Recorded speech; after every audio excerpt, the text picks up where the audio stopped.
Assalamualaikum warahmatullahi wabarakatuh. Alhamdulillah, alhamdulillahilladzi anzala as-sakinata fi qulubil mu'minin.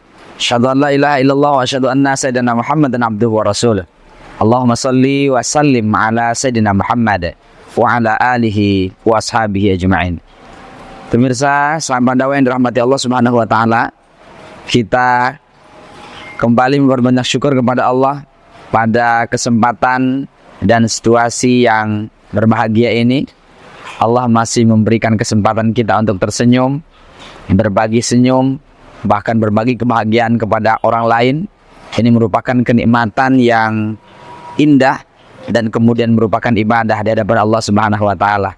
Oleh karenanya, dalam situasi apapun dan kondisi apapun, ungkapan terindah kita alhamdulillahirabbil alamin ala kulli halin wa fi kulli halin.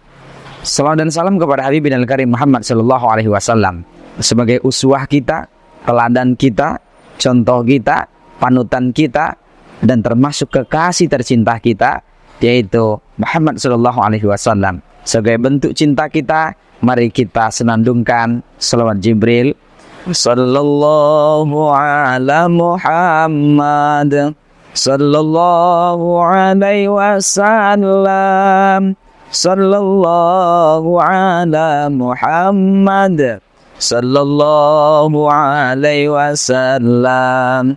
Ya Nabi salam alaika, ya Rasul salam alaika, ya Habib salam alaika, salawatullah alaika. Pemirsa, sahabat dakwah yang dirahmati Allah, kerinduan yang mendalam kepada Rasulullah bahkan sampai meneteskan air mata kita karena mencintainya, karena beliau sangat rindu juga mencintai kita semua. Maka selawat ini sebagai penyambung, mudah-mudahan selalu kita senandungkan, selalu kita ucapkan, baik dalam diam ataupun dalam suasana ramai, atau baik siang ataupun malam. Ini selalu kita hadirkan di hati kita, hadirkan di pikiran kita, bahkan menjadi perilaku kita. Pemirsa, sahabat dakwah yang dirahmati Allah, tema kita kali ini adalah kekuatan kalimat takbir. Kita tahu dalam beberapa hari, bahkan setiap hari, kita selalu mendengarkan, bahkan disunnahkan untuk azan misalnya. Ketika kita mendengarkan kalimat Allahu Akbar, Allahu Akbar. Bahkan tidak hanya itu, bahkan ketika kita lahir, anak dilahirkan, laki-laki disunnahkan azan, perempuan itu disunnahkan iqamah. Kalimat yang keluar pertama adalah Allahu Akbar, Allahu Akbar. Ini menunjukkan Allah Maha Besar. Kalau begitu, apa dahsyatnya? Apa kekuatannya? Kekuatan dari kalimat ini yang dimana setiap orang lahir selalu disunahkan mengucapkan ini. Bahkan setiap kali kita mau melaksanakan sholat, itu disunahkan mengumandangkan azan. Bahkan setiap kali kita mau sholat, dikumandangkan iqamah. Setiap kali azan minimal 6 kali kita baca. Belum lagi pada saat kita sholat.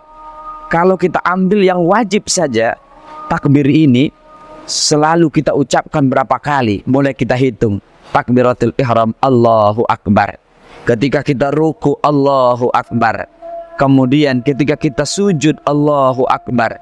Duduk antara dua sujud, Allahu Akbar. Sujud lagi, Allahu Akbar. Bangun dari sujud, Allahu Akbar. Demikian banyak. Itu baru 1 rakaat. Belum lagi aktivitas ketika kita mendengarkan halilintar, ada angin puting beliung, kita disunnahkan untuk mengumandangkan azan. Ada kebakaran, kita disunnahkan mengumandangkan azan. Apa dahsyatnya azan ini, kalimat takbir ini? Apa dahsyatnya kalimat takbir ini? Ternyata secara bahasa kita terjemahkan bebasnya Allah Maha Besar. Maka pelajaran kepada kita, siapa yang mengucapkan Allahu Akbar, maka pada saat yang sama dia sedang beribadah kepada Allah Subhanahu wa taala. Allahu Akbar. Ungkapan ini adalah ungkapan terindah. Ungkapan terindah, ada takbir wajib kita, ada takbir sunnah kita. Maka siapapun yang merindukan Allah, ungkapan tertinggi, perbanyaklah mengucapkan kalimat takbir. Allahu Akbar, Allahu Akbar, Allahu Akbar. Kekuatan yang pertama, mendekatkan diri kita kepada Allah Subhanahu wa Ta'ala. Karena kita beribadah kepadanya, maka kita sedang mendekatkan. Siapapun hari ini yang jauh dari Allah, maka perbanyaklah kalimat takbir ini. Karena dengan kalimat takbir ini akan mendekatkan diri kepada Allah Subhanahu wa Ta'ala.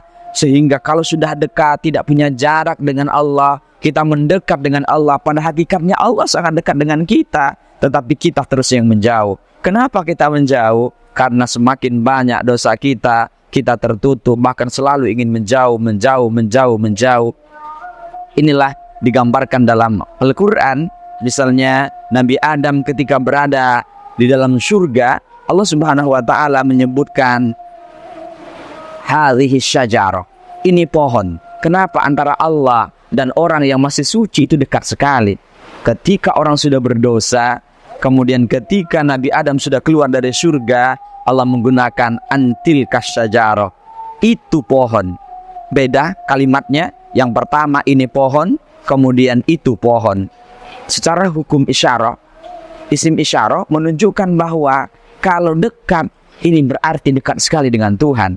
Sebaliknya, semakin banyak dosa kita, kemudian semakin kita jauh dari menyebut Allahu Akbar, berarti kita menjauh dari Allah Subhanahu wa Ta'ala. Sehingga kita juga akan menjauh, semakin jauh, bahkan sampai melupakan. Jangan sampai kita ditutup oleh Allah. Khatamallahu ala qulubihim. Pemirsa, sahabat dakwah yang dirahmati Allah Subhanahu wa Ta'ala, kekuatan yang pertama adalah kita menjadikan diri sebagai hamba yang terus merindukan Allah, sehingga kita terus mengatakan Allahu Akbar, Allah Maha Besar. Pelajaran dan kekuatan yang kedua, ternyata siapapun yang sudah menyebutkan Allahu Akbar, berarti Allah yang besar, kita yang kecil. Ini pelajaran dan kekuatan bagaimana kita mentauhidkan Allah. Kita membesarkan Allah. Kalau begitu Allah yang besar. Kalau Allah yang besar, kita kecil. Tidak perlu khawatir ada besar jabatan, ada besar ilmu, ada besar ekonomi, ada besar-besar lainnya. Karena sebesar-besar apapun, yang paling besar adalah Allah Subhanahu wa Ta'ala. Maka ketika kita berada di bawah, maka sebutkan Allahu Akbar, Allah yang Maha Besar. Ataupun ketika kita berada di atas, posisi apapun, pimpinan paling tinggi sekalipun, presiden di atas presiden sekalipun, apalagi menteri, apalagi gubernur, apalagi bupati, apalagi camat, apalagi lurah, RT misalnya, bahkan kepala rumah tangga sekalipun, status sosial ekonomi yang tinggi sekalipun, tidak ada yang besar. Yang besar adalah Allah Subhanahu wa Ta'ala. Kalau Allah yang kita besarkan, kita beribadah kepadanya. Ketika kita ucapkan itu, bahkan ini lisan kita selalu mendawamkan ketika selesai sholat. Ini disunnahkan 33 kali untuk mengucapkan Allahu Akbar, Allahu Akbar, Allahu Akbar. Ini memiliki kekuatan yang sangat dahsyat. Kenapa takbir itu diawali dalam sholat kita? Ini memberikan kekuatan bahwa yang kita besarkan adalah Allah. Kalaulah Allah kita besarkan, kita kecil. Maka ketika kita sudah takbir Allahu Akbar, kita letakkan tangan di atas dada kita, kemudian kita tundukkan mata kita ke tempat sujud kita, menunjukkan kepasrahan total, menunjukkan kita adalah hamba yang kecil, yang besar hanyalah Allah. Kalaupun hari ini kau punya jabatan, kecil bagi Allah. Kalaupun hari ini ekonomimu meningkat, bahkan banyak kaya raya, atau mungkin boleh dihitung itu terkaya orang di Indonesia misalnya, atau mungkin di dunia orang yang paling kaya, belum seberapa dengan kebesaran Allah Subhanahu wa Ta'ala. Karena itu kita turunkan ego, kekuatan yang sangat dahsyat. Siapa yang melatih dirinya untuk membiasakan kalimat takbir ini, dia besarkan Allah, dia sebut nama Allah ini, kemudian dia rendahkan hatinya, dia kecilkan dirinya di hadapan Allah Subhanahu wa Ta'ala. Kalau begitu dalam kehidupan sehari-harinya, dia tidak akan pernah membanggakan dirinya. Tidak ada yang perlu kita banggakan habis-habisan, karena semua adalah Allahu Akbar, Allah yang Maha Besar. Allah yang besar, kita kecil. Kalau Allah yang besar, kita kecil, berarti derajat kita sama. Siapa yang paling tinggi derajatnya di hadapan Allah? Yaitu orang yang bertakwa. Siapa bertakwa itu? Antara lain, mereka merendahkan dirinya dan tidak mau menyombongkan dirinya, tidak takabur, tidak membusungkan dada, bahkan selalu membangga-banggakan dirinya. Padahal lisannya adalah Allahu Akbar. Dan jangan sampai pula kekuatan takbir ini kita mau memfitnah orang lain, mau mengkafirkan orang lain, mencaci maki orang lain. Mohon maaf, pemirsa yang dirahmati Allah, ketika ada lafaz takbir dijadikan alat untuk demonstrasi misalnya, ini bertentangan dengan hakikat takbir. Hakikat takbir itu bukan untuk mencaci maki orang. Hakikat takbir itu bukan untuk membenarkan seolah-olah Allah yang besar sementara kita juga besar. Tidak. Ketika kita besarkan Allah, berarti kita kecil. Kalaupun Allah tidak kita besarkan, kalaupun Allah tidak kita bela, kata Gus Dur, Allah tetaplah jadi Allah. Tidak akan menurunkan derajatnya sebagai Allah. Dia tetap besar. Oleh karenanya, takbir ini mulia, takbir ini dahsyat. Bahkan banyak orang menjadi waliullah karena dekat dengan kalimat ini.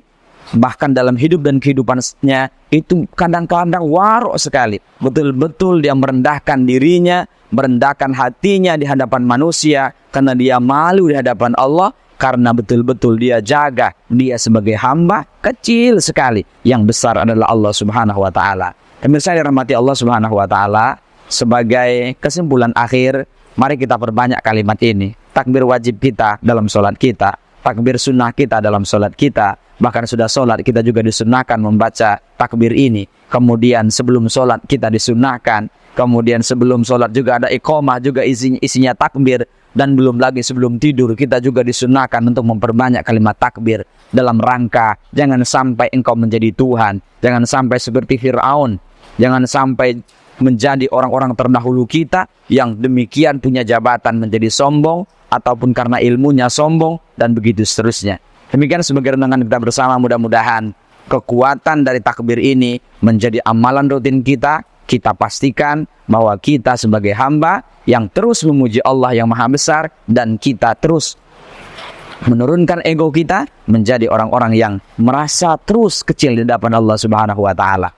Ihdinas shiratal mustaqim, wallahul muwaffiq ila aqwamit thoriq. Wassalamualaikum warahmatullahi wabarakatuh.